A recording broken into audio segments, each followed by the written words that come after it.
Assalamualaikum warahmatullahi wabarakatuh. Perkenalkan, nama saya Mughlisan Fajri, NIM 7211419060 dari program studi akuntansi Universitas Negeri Semarang. Dan pada video kali ini saya akan sedikit menjelaskan tentang sistem pendukung pengambilan keputusan. Baik, langsung saja. Apa yang dimaksud dengan pembuatan keputusan? Nah, SIM atau Sistem Informasi Manajemen itu adalah sistem yang memberikan informasi untuk digunakan dalam pembuatan sebuah keputusan guna menyelesaikan masalah bagi para pengguna. Nah, sistem adalah kumpulan dari elemen-elemen yang berinteraksi untuk mencapai suatu tujuan tertentu.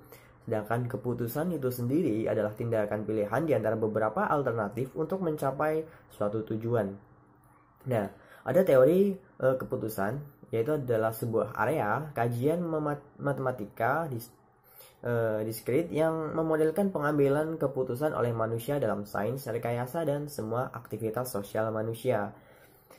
Kemudian ada sistem pendukung keputusan, yaitu sistem informasi berbasis komputer yang menggabungkan model dan data dalam upaya memecahkan masalah tidak terstruktur dalam keterlibatan pengguna yang ekstensif melalui tatap muka pengguna yang mudah digunakan.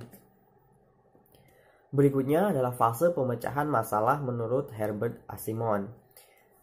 Yaitu yang pertama ada aktivitas intelijen, yaitu mencari di sekitar lingkungan kondisi yang harus dipecahkan. Kemudian aktivitas perencangan, menemukan, mengembangkan, dan menganalisis tindakan-tindakan yang mungkin dilakukan.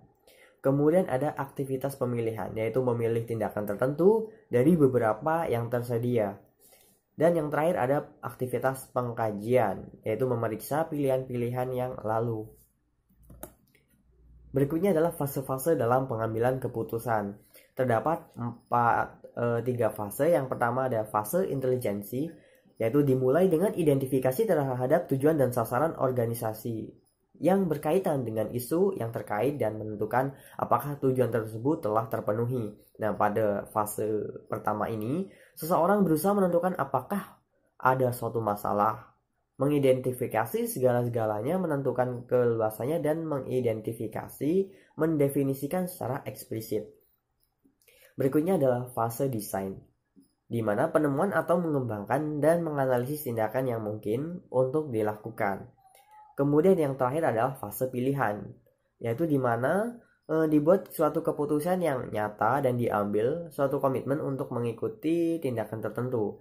Fase pilihan meliputi pencarian evaluasi dan rekomendasi terhadap suatu solusi yang tepat untuk model masalah. Berikutnya ada fase implementasi. Berarti ini yang terakhir adalah fase implementasi, yaitu meliputi membuat suatu solusi yang direkomendasikan bisa bekerja. Kemudian ada pemecahan masalah itu sendiri. Nah, kerangka pikiran pemecahan masalah yaitu model sistem umum perusahaan dan model 8 elemen lingkungan. Nah, hal ini diidentifikasikan melalui elemen-elemen penting yang harus ada dan aliran data informasi serta keputusan yang menghubungkan elemen-elemen tersebut. Kemudian pendekatan sistem, yaitu langkah yang dikelompokkan dalam 3 tahap: upaya persiapan, upaya pengidentifikasian, dan upaya pemecahan masalah. Nah, pentingnya sistem view atau pandangan sistem itu akan yang pertama mencegah manajer agar tidak bingung karena kompleksitas struktur organisasi dan detail pekerjaan. Yang kedua, menekan pentingnya memiliki tujuan yang baik. Yang ketiga, menekankan pentingnya semua bagian organisasi untuk bekerja sama. Dan yang keempat, mengangkat hubungan antara organisasi dengan hubungan.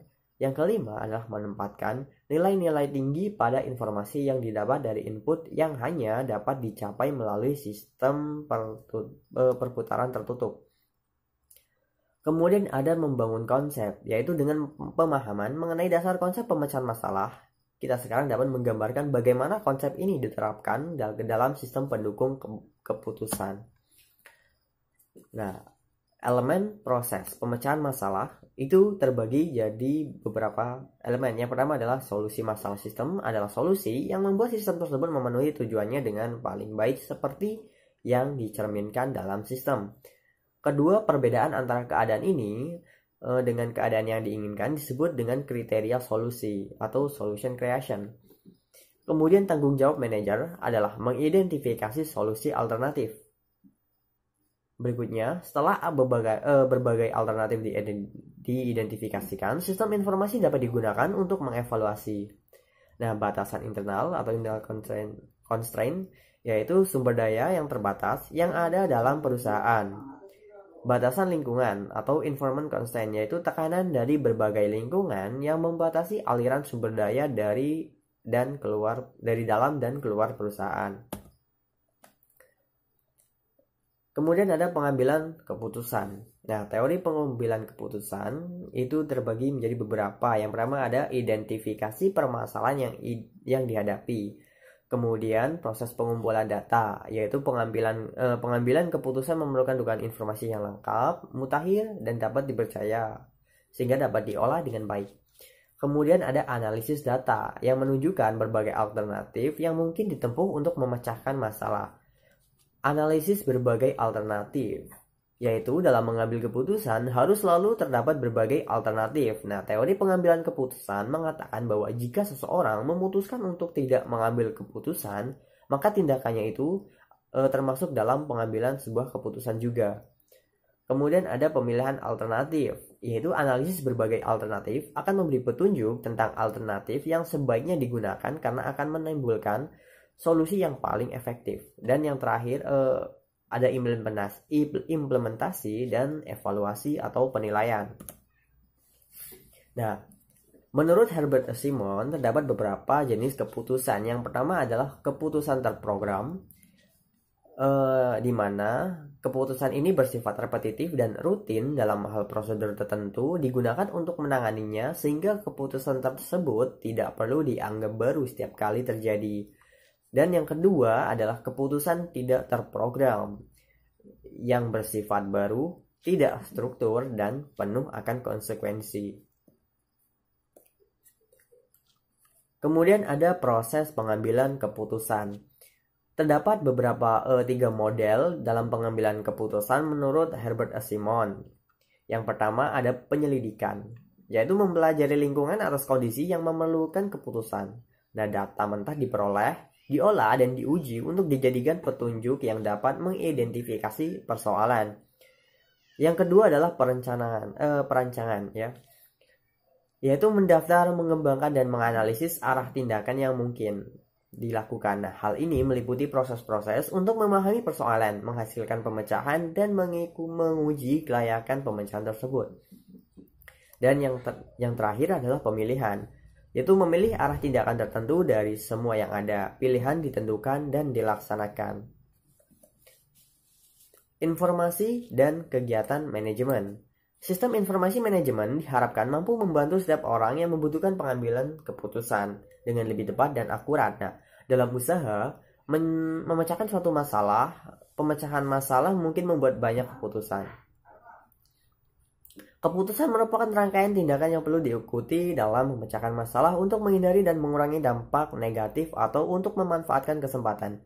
Nah, untuk itu, manajemen sebagai pengguna informasi membutuhkan suatu sistem pendukung atau support system yang mampu meningkatkan pengambilan sebuah keputusan, terutama untuk kondisi yang tidak terstruktur ataupun sistem pendukung yang tidak tertentu. Peran sistem manajemen informasi pada pengambilan keputusan. Nah, pada tahap pemahaman hubungannya dengan sistem informasi manajemen adalah pada proses penyelidikan yang meliputi pemeriksaan data baik dengan cara yang telah ditentukan maupun dengan cara khusus. Berikutnya, pada tahap pemahaman hubungannya dengan sistem informasi manajemen adalah pada proses penyelidikan yang meliputi pemeriksaan data baik dengan cara yang telah ditentukan maupun dengan cara yang khusus.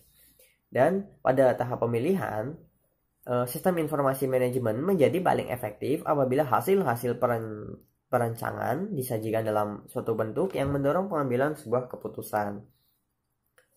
Dukungan sistem informasi manajemen untuk pembuatan keputusan terdiri dari suatu database yang lengkap, kemampuan pencarian kembali database, perangkat lunak, statistika dan analitik lainnya, serta suatu dasar model yang berisi perangkat lunak pembuatan model-model keputusan.